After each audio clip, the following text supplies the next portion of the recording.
Sebelum melanjutkan, jangan lupa subscribe dulu, terima kasih. Bab 336 Potret Dokter Hantu. Ya. Jawab pengurus itu dengan hormat dan berjalan ke depan cabang samping sebelum menuntun mereka keluar. Melihat mereka pergi dengan ekor di antara kaki mereka, wajah mereka pucat, Luo Yu tidak bisa menahan tawa kegirangan. Dia berjalan ke arah Feng Jiu dengan langkah besar dan berkata dengan nada menjilat, "Nyonya, saya baru tahu bahwa Anda benar-benar memperlakukan saya dengan sangat baik." Feng Jiu mengangkat alisnya, dia menatapnya dengan senyum penuh arti. Garis pandangnya melewati beberapa orang lainnya sebelum dia berjalan keluar menuju tempat latihan. Melihat dia tidak berbicara kepadanya, Luo Yu hanya menebalkan kulitnya dan mengikutinya dari belakang. Di tempat latihan, semuanya tenang setelah mereka pergi dan sekarang hanya 7 penjaga Feng yang tersisa. Bagaimana menurut kalian? Dengan kekuatan dan kemampuannya, apakah menurut kalian dia layak menjadi nyonya kita? Fan Lin tersenyum sambil melihat orang-orang di sekitarnya. Beberapa dari mereka tenggelam dalam pikirannya, ketika salah satu dari mereka akhirnya berbicara, penampilan Nona benar-benar di luar ekspektasi kita, jika dia benar-benar wanita seperti itu, tidak ada masalah untuk mengambil alih pengawal Feng. Benar sekali, cara dia menangani semuanya sangat sempurna. Gayanya dalam menangani sesuatu sangat tegas, dia tidak lembek dan tegas saat dibutuhkan. Memiliki keberanian dan keteguhan hati seperti itu bukanlah sesuatu yang bisa dilakukan oleh orang kebanyakan.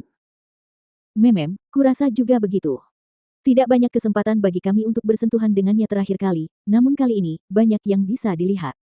Aku merasa dia seperti harimau yang sedang tidur, sangat ganas saat menyerang. Namun, kami sudah kembali begitu lama, tetapi dia belum meninggalkan instruksi atau perintah apapun.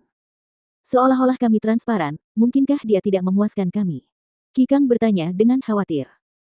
Pada saat ini dia berpikir apakah dia sudah tahu apa yang terjadi hari itu.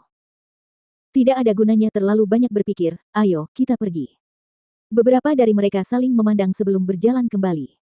Dalam hati mereka, mereka punya firasat, mungkin bukan apakah dia memenuhi syarat untuk menjadi nyonya mereka atau tidak, tetapi dia mempertimbangkan apakah mereka memenuhi syarat untuk menjadi bawahannya. Di suatu kerajaan yang jauh, lelaki berjubah hitam datang ke kamar serigala abu-abu, dan diam-diam pergi setelah menyampaikan pesan. Sambil duduk di dekat meja dan minum teh, bayangan satu meliriknya dan bertanya dengan rasa ingin tahu, mungkinkah itu berita yang diminta oleh sang guru? Ya, pada hari ketika Ghost Doctor pergi, bukankah Master tidak dapat menemukannya karena dia terjebak dalam sesuatu? Setelah itu, dia menyuruhku untuk menyelidiki keberadaannya dan baru-baru ini ada berita. Grey Wolf bergumam sambil mengambil tas itu dengan maksud untuk melihat informasinya.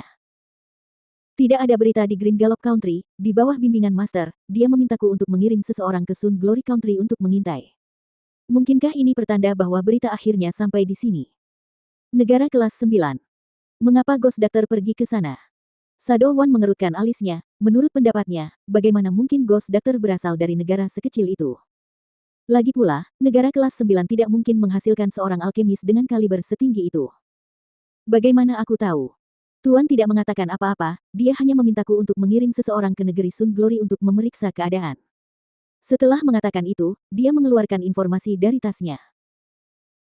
Hal pertama yang paling atas adalah lukisan seseorang. Orang dalam potret ini mengenakan jubah merah yang cemerlang, wajahnya menonjol dan sepasang mata penuh dengan kebijaksanaan dan digambar dengan sangat jelas sehingga tampak seolah-olah orang itu menatap langsung ke arahnya. Ekspresinya nakal, dengan bibir melengkung membentuk senyum jahat. Siapa lagi yang bisa menjadi orang ini selain dokter hantu yang telah digambar dengan sangat detail? Grey Wolf memegang potret ini sambil menggelengkan kepalanya dan meratap, lihat ini, guru benar-benar sakit hati sampai ke sumsum tulangnya. Jika Anda meminta saya untuk melukis potret dokter hantu, saya tidak akan pernah bisa menggambar lukisan yang begitu nyata. Lihat, guru bahkan berhasil menonjolkan pesonanya. Jika Anda mengatakan bahwa guru tidak memiliki dokter hantu di dalam hatinya, saya tidak akan pernah mempercayainya.